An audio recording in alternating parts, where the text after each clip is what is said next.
What's going on, guys? This is Rob, and welcome back to Top 5 Tuesday, a weekly series where we count down the top 5 characters, teams, and concepts from across the comic book industry. And this week, we're counting down my picks for the top 5 moments from Injustice Year 1.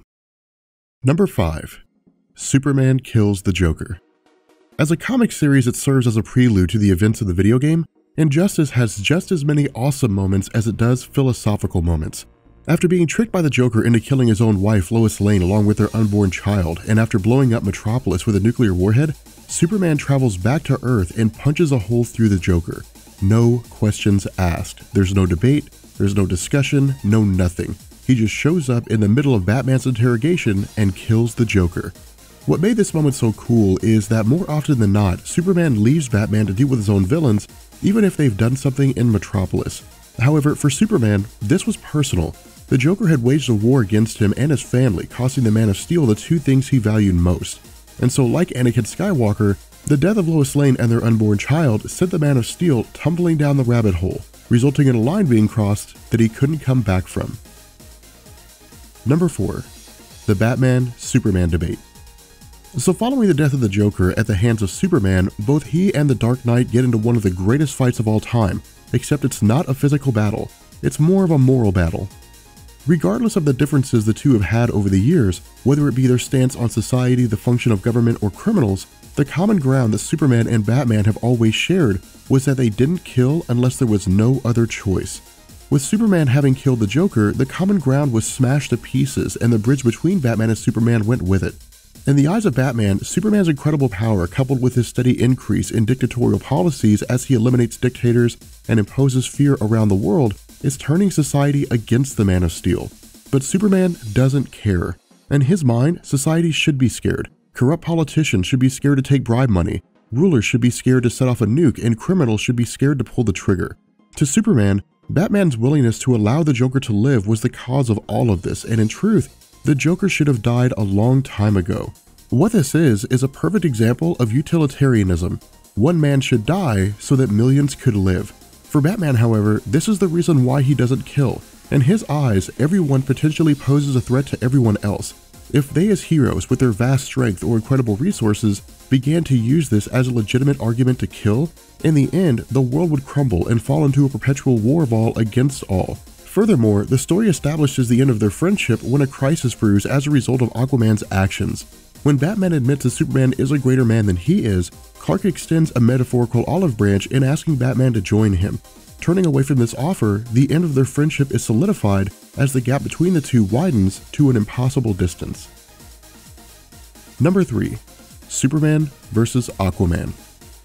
In one of the most awesome moments from Year 1, Aquaman attacks a group of whalers.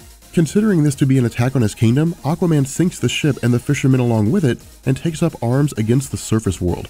With Superman, Hal Jordan, Wonder Woman, and Shazam responding to the attack, a showdown takes place between the Man of Steel and the King of Atlantis. With Batman watching from the cave and pleading that Aquaman doesn't do anything rash, Batman's worst fears come true when Aquaman issues an ultimatum. As he states, the Kingdom of Atlantis and the oceans are his territory. While he cares nothing for what Superman does above land, his issues come when the actions of Superman and his ilk involve the sea. As he explains, the surface world borders all oceans, and if he wanted to, he could bring the world of Superman crumbling down with an army the likes of which the world has never seen.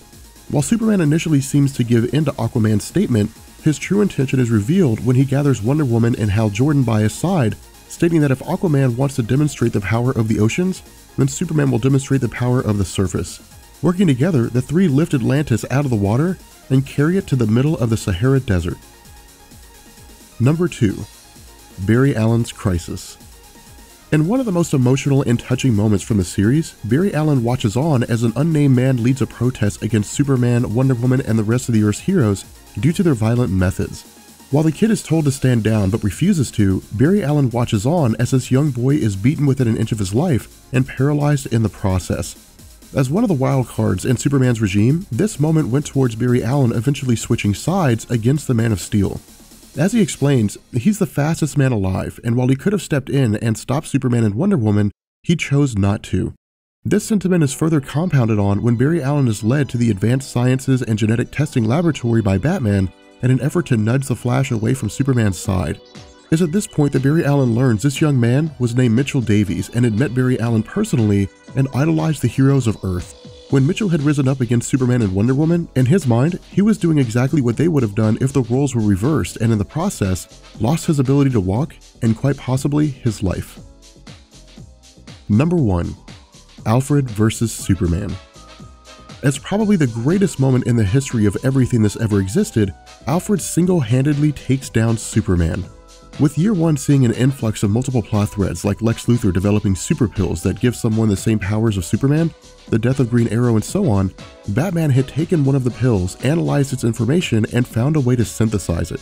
With Superman interrogating Batman by way of torture, the Man of Steel is tapped on the shoulder. And turning around to find that Alfred had consumed the super pill, the Butler of Steel delivers a headbutt made of nightmares. Pummeling Superman into the ground and stomping him to the point that his shoe explodes from the sheer force, Alfred then turns around and picks up Batman to take him away and stating that there's nothing in the Batcave worth saving anymore.